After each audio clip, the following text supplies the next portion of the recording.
রাজধানী ঢাকা সহ দেশের অধিকাংশ জায়গায় বজ্রসহ বৃষ্টির আভাস দিয়েছে বাংলাদেশ আবহাওয়া অধিদপ্তর। বৃষ্টির এ ধারা আগামীকাল বৃহস্পতিবার পর্যন্ত অব্যাহত থাকবে বলে জানিয়েছে সংস্থাটি।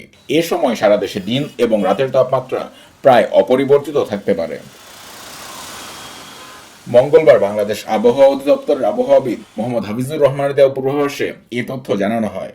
আজ সকাল 6টায় তাপমাত্রা 26.3 ডিগ্রি সেলসিয়াস এবং বাতাসে আর্দ্রতার পরিমাণ 93% ছিল। গতকাল সোমবার সর্বোচ্চ তাপমাত্রা ছিল 32.5 ডিগ্রি সেলসিয়াস এবং আজ মঙ্গলবার সর্বনিম্ন তাপমাত্রা পাওয়া গেছে 25.4 ডিগ্রি সেলসিয়াস। আবহাওয়া অফিস জানায়, রাজশাহী, রংপুর, ময়মনসিংহ, ঢাকা, খুলনা, বরিশাল, চট্টগ্রাম ও সিলেট বিভাগের অধিকাংশ জায়গায় অস্থায়ীভাবে দমকা হাওয়া সহ হালকা থেকে মাঝারি ধরনের বৃষ্টি বা বজ্রসহ বৃষ্টি হতে পারে। সেই সঙ্গে সারা দেশের কোথাও কোথাও মাঝারি ধরনের ভারী থেকে অতি ভারী বর্ষণ হতে পারে। এছাড়া সারা দেশে দিন এবং রাতের তাপমাত্রা প্রায় অপরিবর্তিত থাকতে পারে।